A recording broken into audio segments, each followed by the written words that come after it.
Hey, what's up YouTube? Goratha here. So today I'm going to talk about my league starter for the Legacy of Phrecia 1 month PoE1 event. A bit late on the video, honestly. I just was really unsure what I wanted to play. There's a lot of different ascendancies I want to try out, and it took me a while to actually figure out what I wanted to league start.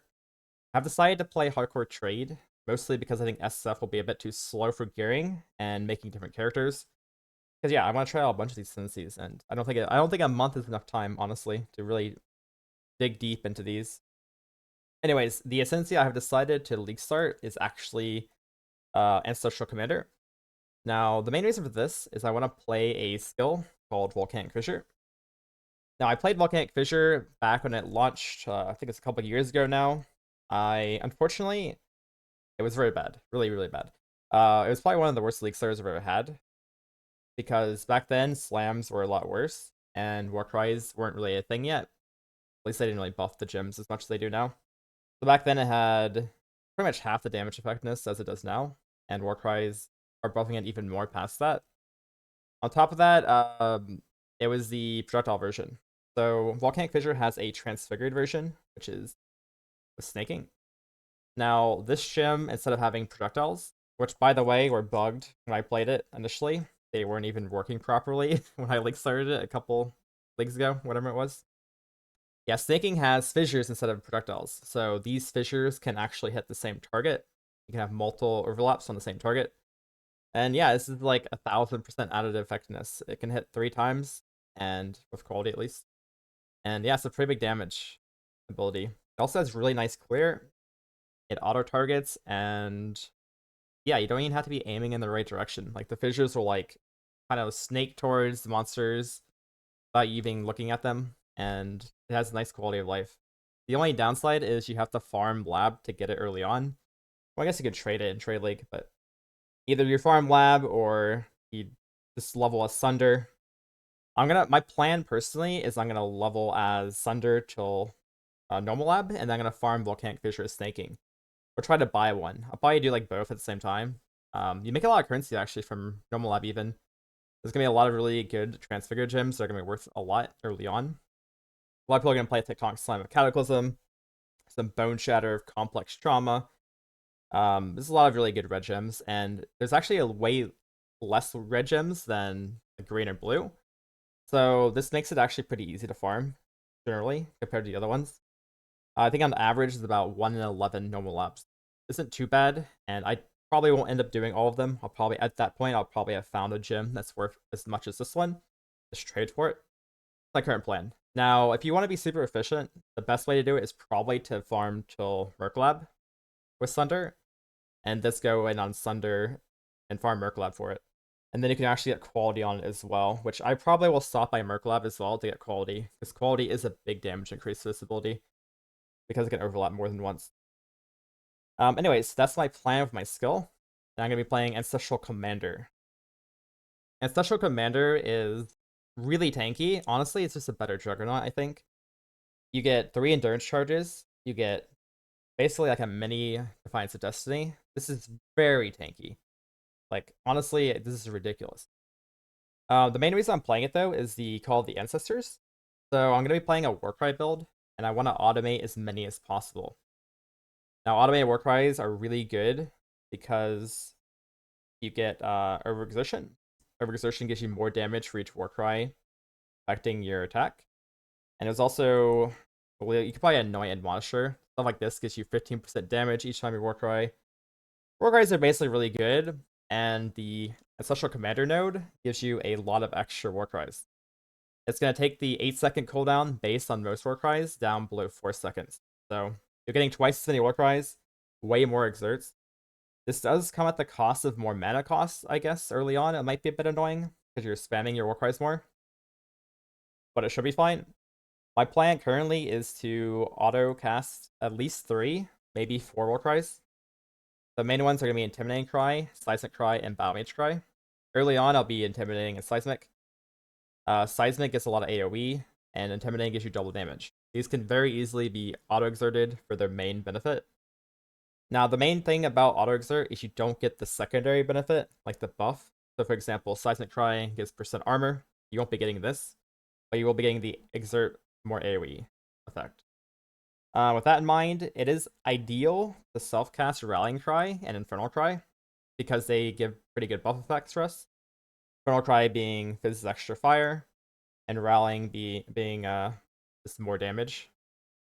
I will probably end up trying to cast over them, but you could technically also auto-exert Infernal Cry just to get the combust, which is like the explosion type thing. Yeah, we'll see how it plays out. If I'm being lazy, I'll just auto-exert Infernal Cry too.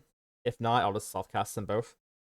I believe you only really need to use these on bosses though. Like you most likely won't need the damage for mapping. It'll probably be like you run to a boss, you Rallying Cry, Infernal Cry, then you just hit the boss and it dies. Shouldn't be too many buttons. My goal with this character was to make it as easy as possible. With that in mind, I'm also going to be using probably Endurance Charge on melee stun for most of the game. This will allow me to not have to worry about Enduring Cry. Enduring Cry does give a lot of life back as well, so it could be useful to use it occasionally. But if you want to be lazy, Endurance Charge on melee stun, along with some Pressive Force Node maybe, get some stun action going. And the other option is to use Enduring Cry with war cards that have minimum power mastery to get Endurance Charges. Honestly, I'd probably end up using a combination of both. I really like the idea of just having automated Endurance Charges though, and just using less buttons. By the way, this PvP has a lot of different loadouts and like different skill points in the game. I made some thorough PvPs for you guys to follow along, like Normal Lab, Crow Lab, Merc Lab. And I stole Phase's like super endgame setup. Have to give Phase a shout out for this one. This is how the build looks with like a crazy min-max setup. Yeah, you can see the damage gets pretty high. I think it even gets higher than this. I mean, I didn't turn on all the config stuff, but yeah, it gets close to 100 million DPS, which is pretty insane. Considering how good the skill clears and how tanky the character will be, I'm pretty excited to play this. And yeah, I mean, it should do a lot of damage as well. One main thing to keep in mind with Volcanic Fissure of Snaking is you want to make sure you attack behind the monster. Like if you're fighting a boss, you want to attack behind it, because if you auto target it, the slam will not overlap as well. So the snaking part, like the one like the fissure cracks and it then blows up afterwards, the snaking part can actually do damage as well. So the snaking part does damage, it travels through the boss, then it blows up behind the boss as an AoE. That'll be 2 hits, and then it could travel back over the boss again for 3 hits. That's how you get the 3 overlaps is Volcanic Fissure of Snaking.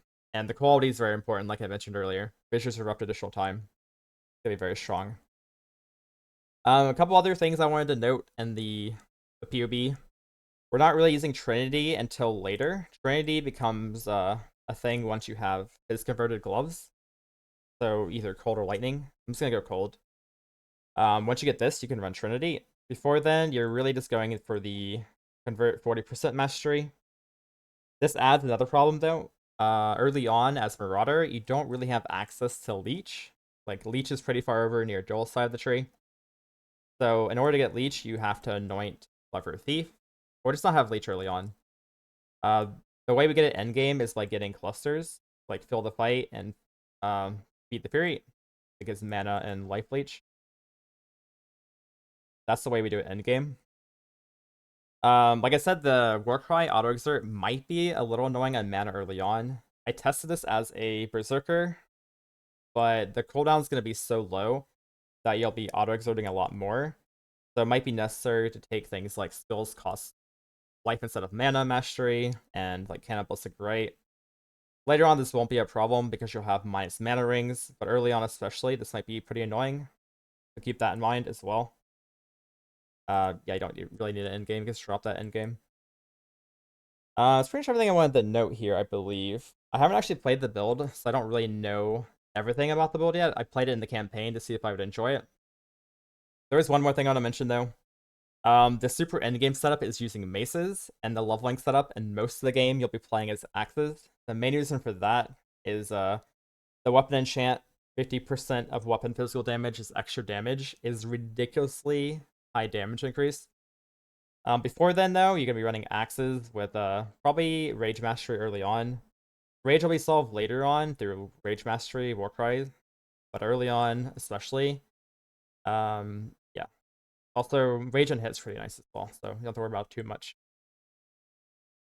Axes early on are also really good for the actual like nodes give a lot of attack speed. Like Slaughter gives rage on hit and a bunch of attack speed for every small node here.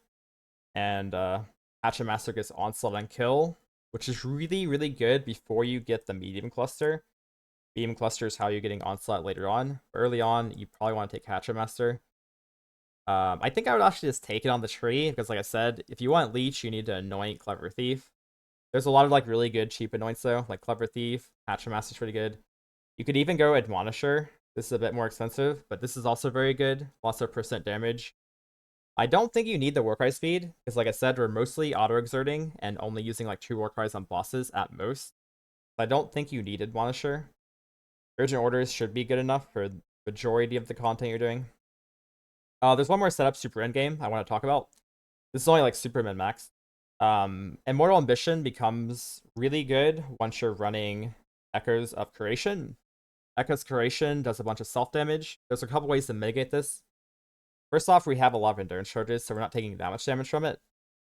But you could otherwise run Corrupted Soul, which gives you ES, and run Divine Shield. That's a way to mitigate it and also get a bunch of ES regen. The reason why I think Immortal Ambition is probably better is because you actually get the Always Leeching, which will give you a bunch of attack speed from Feed the Fury and Fight the Fury. Or Feel the Fight and Feed the Fury. These leeching nodes are really, really good attack speed, and attack speed is really good quality of life.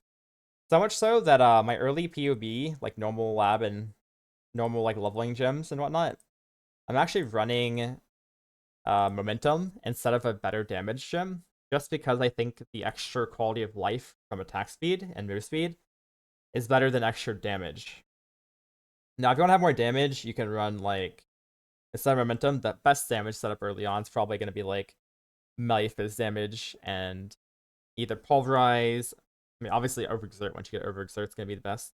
But like Malefiz damage and weaponry damage will be better than endurance charge on my Sun and momentum, for example. There's a lot of wiggle room though early on with gems. Like close combat's pretty good as well. So wouldn't be like, don't be too worried about the gems you're using, as long as you're using like not Chance to Bleed or something. I guess as long as you use actual damage links, you should be good to go. I tried Pulverize that early on as well, and I didn't really like it because my attack speed felt too low. This is mostly a campaign problem, I think. Once you get into maps, Pulverize will probably feel a lot better. Once you get like a faster weapon and just more attack speed on the tree and whatnot. I would recommend not using Pulverize super early though. It's just gonna feel a bit too clunky. That's why I have Momentum in. Yeah, that's pretty much everything I want to talk about with the tree. And yeah, so the order of the Ascendancies I'm gonna take. Call the Ancestors for the Warcry recovery, then Ancestral Endurance for endurance charges, and then Defiance node, which is the Defiance of Destiny, like life regain. Top speed is also like really, really good. You can't be slowed. Like this means you can't be frozen, chilled, like basically every slow in the game. Like Elder Suck, stuff like that. It's just really, really strong, and it also gives double body armor. It's like a Jug node, but like 2-for-1 Jug node. Kind of insane, honestly. So Ancestral Commander looking very solid. A lot of people are worried about the damage, but since you have so much defense on the tree, you can run like double cluster setup and ignore suppression. You could also run suppression. Suppression tree would look kind of similar, honestly, but you'd be running double suppression cluster and suppression gear instead of pure armor gear. It's definitely viable to do that as well. Pretty much everything I wanted to talk about with the build. Yeah, I'm really excited to try this out. Yeah, I hope you guys enjoyed the video, and I will see you guys tomorrow.